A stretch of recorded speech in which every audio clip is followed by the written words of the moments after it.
Quarto dia. Eu estava caminhando hoje e não é uma caminhada de exercício, nem dá para considerar, porque é só uma caminhada mesmo. Literalmente eu desço aqui nas pistas aqui perto de casa e vou andando calmamente, falando com algumas pessoas e dou a volta e volto. Mas é uma pista longa. Mas na verdade eu já acordei com esse texto em mente. E ali no caminho foi ficando mais claro aquilo que Deus queria falar através desse texto. Dentro da linha do que eu tenho compartilhado aqui, do que nós temos pensado juntos, antepassados, eu quero que você abra em Gênesis capítulo 2, o verso é 22 até o 24. Gênesis 2, 22 ao 24, é assim que fala. E a costela que o Senhor Deus tomara ao homem, transformou numa mulher e lhe a trouxe. E disse o homem: essa afinal é osso dos meus ossos, carne da minha carne, chamar-se-á varoa, porquanto do varão foi tomada. Por isso deixa o homem pai e mãe, e se une à sua mulher, tornando-se os dois uma só carne. Quando eu acordei de manhã, eu pensei, esse texto me veio à mente, eu falei: Senhor, mas qual é a palavra aqui? É sobre casamento? Mas poxa, nós estamos falando sobre pais, e a conexão e a ligação com os pais, e eu comecei a refletir nesse texto e pensar, poxa, tem algo aqui sobre vínculo com os pais, sim, eu entendo isso. Portanto, deixará o homem, o seu pai, sua mãe, se une à sua mulher. Por isso deixa o homem, pai e mãe, se une à sua mulher, tornando-se uma só carne. E à medida que eu estava pensando, eu desci para caminhar, e na hora que eu tinha dado a volta, ficou claro para mim.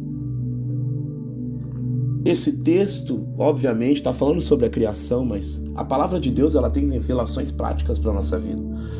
A gente poderia só estudar o texto bíblico e ao seu momento histórico, porque ele tem um momento, e falar do que aconteceu no momento e ficar por aí. Mas a palavra de Deus ela é viva, ela é eficaz.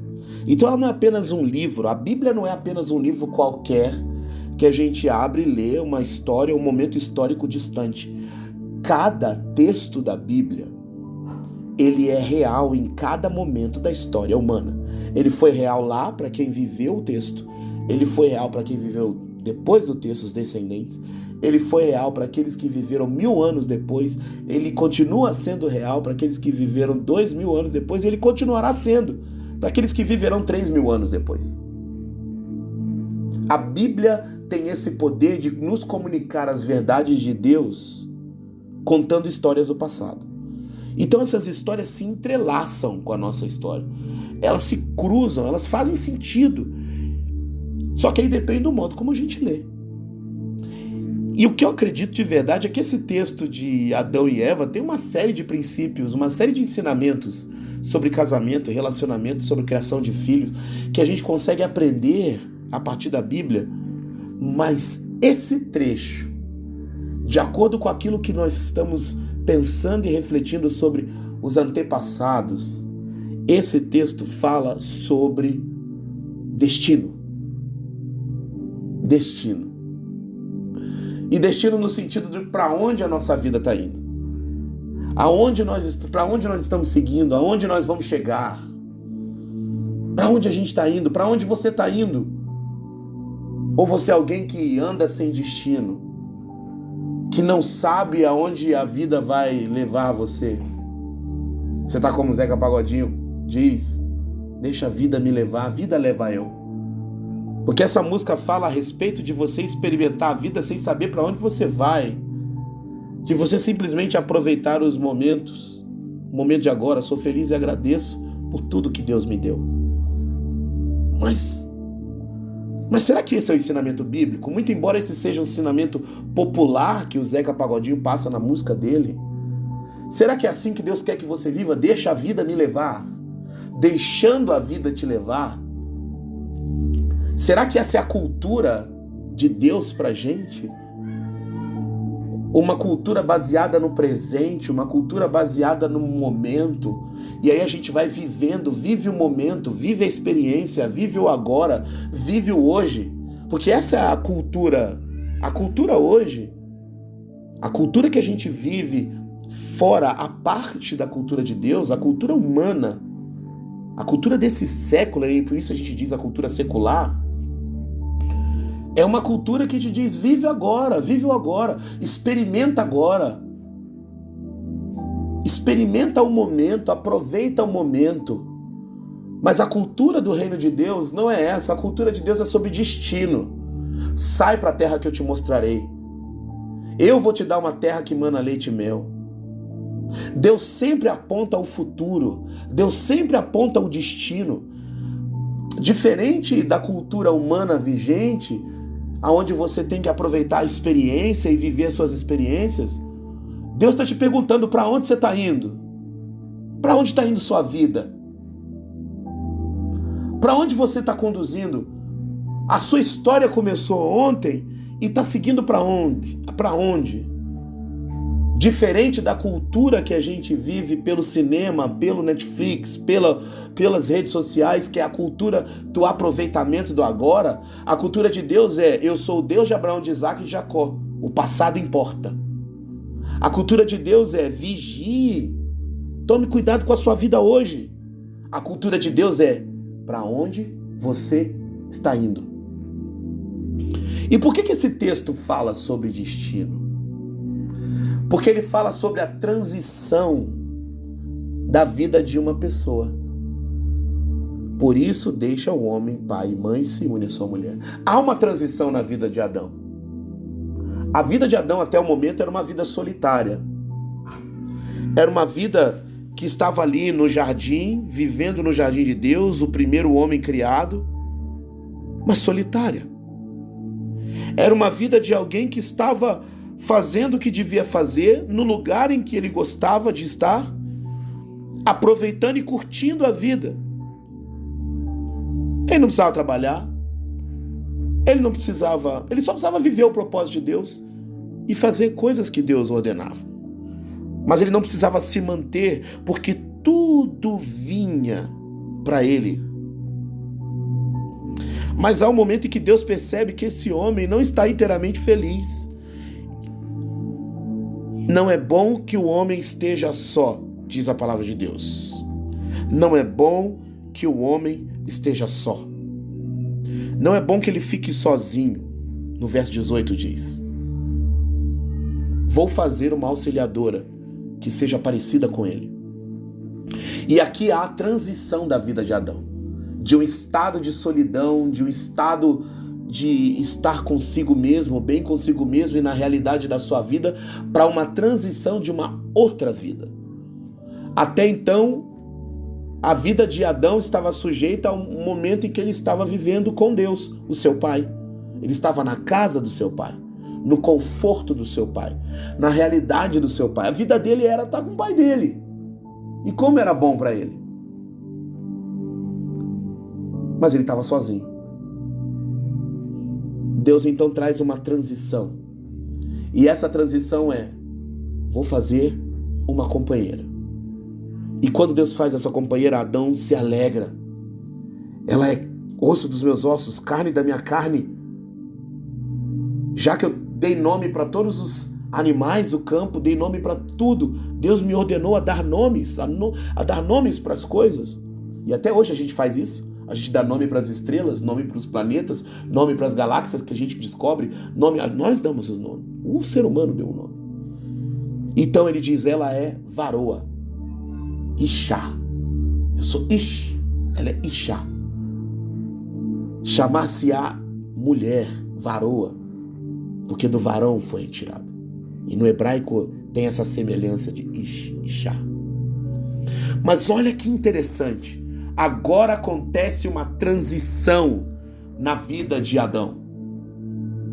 Há uma transição em sua vida. E a transição agora é para uma outra realidade. Por isso a Bíblia diz, é por causa disso, desse novo momento na vida, que deixa o homem pai e mãe, se une à sua mulher, tornando-se os dois uma só carne. Para mim, esse texto é sobre a transição para uma fase adulta. Uma transição para um novo momento de vida. Sair da casa dos meus pais. Porque a casa dos meus pais representa o cuidado, representa o local de segurança. Para algumas pessoas, a casa dos pais representa um local de tristeza, de angústia, de tragédia. A casa dos pais representa um momento na vida. E quando você se torna um adulto, você então deixa seu pai, deixa sua mãe, e nessa nova fase adulta, você vai se casar, você vai experimentar a vida com outra pessoa, você vai experimentar a vida de outra forma. Esse texto é sobre transição. E há pessoas que não conseguiram transicionar, que estão vivendo ainda como se fossem crianças, porque não conseguem se desapegar, não conseguem se soltar.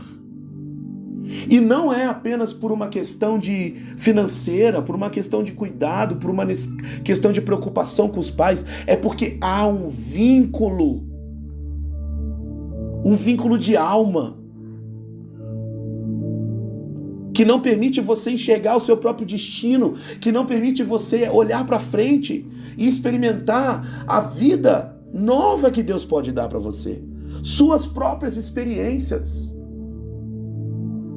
Mas você continua preso a histórias antigas da sua família.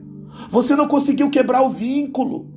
A sua alma está ligada aos traumas da sua infância, às experiências da sua infância. Você não consegue ter novos relacionamentos porque você insiste em pensar que se você tiver novos relacionamentos, eles serão iguais aos dos seus pais. Você não consegue se manter no relacionamento com alguém porque você tem medo.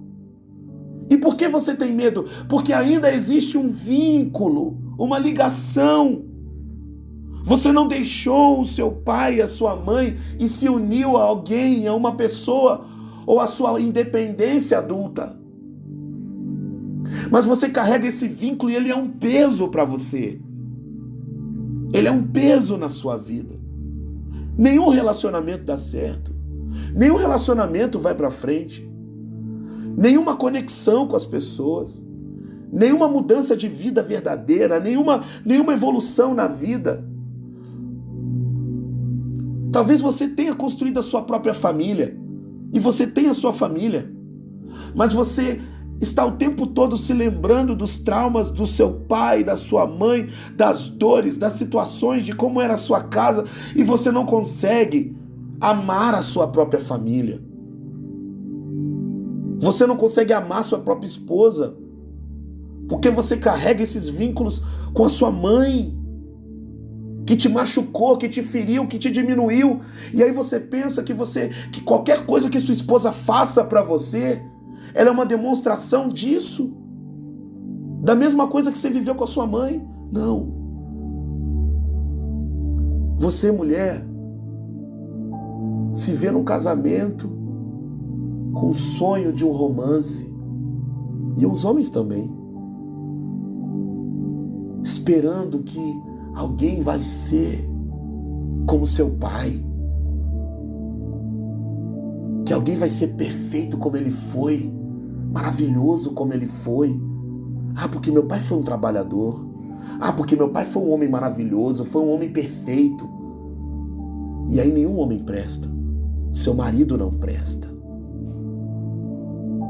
Vínculos do passado que não nos permitem aceitar o outro que entra na nossa vida como ele é. Vínculos do passado que não permitem você entrar no relacionamento porque você tem medo de se ferir. Vínculos do passado que não vêm só de outros relacionamentos, vêm dos nossos antepassados, do vínculo que não foi quebrado, da história que é carregada. Mas escute, Deus tem um destino novo. A gente falou que Deus tem uma história nova, que Deus tem uma essência nova e Deus tem um destino para você. E o seu destino não é o mesmo destino que a sua família teve, que os seus antepassados tiveram. O seu destino é outro. Quando Abraão saiu da terra de Ur dos Caldeus, ele saiu da terra do seu pai. Seu pai foi com ele até Harã e morreu ali em Harã, porque o destino de Abraão era outro. A história de Abraão estava indo para outro sentido. Chega dos vínculos do passado. Chega desses vínculos que te impedem de experimentar e viver uma vida boa, uma vida maravilhosa com a sua família, com as pessoas que você ama e de construir a sua família. Chega de vínculos que impedem você de experimentar coisas que Deus preparou para você. Porque Deus preparou coisas para você. Mas talvez você não estejam vivendo por causa de vínculos do passado. Vínculos com os seus familiares que não foram concluídos, porque um vínculo não é para ser quebrado, é para ser concluído. Me veio agora esse pensamento. Olha que interessante. O vínculo não é para ser quebrado, é para ser concluído. A história precisa ser concluída. Por isso deixa o homem pai e mãe. Deixa como? Deixa em paz. Porque a Bíblia nos ensina a honrar pai e mãe. Então você deixa pai e mãe em paz. Você conclui. Você encerra o ciclo de uma fase e inicia uma nova fase, uma nova realidade. Uma realidade que é puramente sua para experimentar aquilo que é de Deus especificamente para você. Aquilo que está preparado no futuro é como Deus nos diz, a palavra de Deus diz em 1 Coríntios, se não me engano, no capítulo 2, nem olhos viram, nem ouvidos ouviram, nem jamais penetrou no coração do homem aquilo que Deus tem preparado para aqueles que o amam. Nem olhos viram o que Deus preparou para você, nem ouvidos ouviram, mas o que Deus preparou para você, e não para você e seus pais. Não para você e seus antepassados. É o que Deus preparou para você. Especificamente para você. Você não pode imaginar o destino. Você só pode viver. Nem olhos viram, nem ouvidos ouviram. Então como eu consigo imaginar? Ninguém pode imaginar. Nem olhos viram, nem ouvidos ouviram. Mas você pode viver esse processo. Viver esse caminho. Mas para isso, você precisa concluir o vínculo do passado. Você precisa pedir perdão para o seu pai e para sua mãe. Você precisa perdoá-los. Você precisa deixar ir. Você precisa seguir em frente. Por isso deixa o homem, pai e mãe, e se une à sua mulher, tornando-se os dois uma só carne. Há um destino lindo para a sua vida. Há um destino grandioso. Não perca a oportunidade de viver esse destino por ciclos não concluídos do passado. Senhor Deus, a minha oração por essa pessoa é que ela consiga entender a grandeza do destino que o Senhor preparou para ela. Que ela consiga ver pela fé que há toda uma jornada pela frente. E se desvincule das marcas com seus antepassados, pai, mãe, irmãos. Deixa seu pai, sua mãe. E que essa pessoa possa seguir em frente rumo ao destino que nem olhos viram, nem ouvidos ouviram para a sua vida. Ajuda essa pessoa a compreender e a viver essa realidade. Eu sou Leonardo Felicíssimo, estou aqui na cidade de São José do Rio Preto. Deus me mandou de São Paulo para cá, para fazer uma obra na vida de pessoas que precisam de pastoreamento, mais do que uma estrutura eclesiástica. Como eu disse, eu não tenho uma igreja ainda, não tenho um espaço, mas Deus mandou eu não me preocupar com isso. porque muitas pessoas precisam ser pastoreadas no seu coração, mais do que numa reunião religiosa. Se você quiser me encontrar, eu estou no Instagram como Léo Felicíssimo. Vai ser um prazer conversar com você, orar por você, e eu estou disposto a servir você como pastor. Estamos juntos? Tenha um ótimo dia.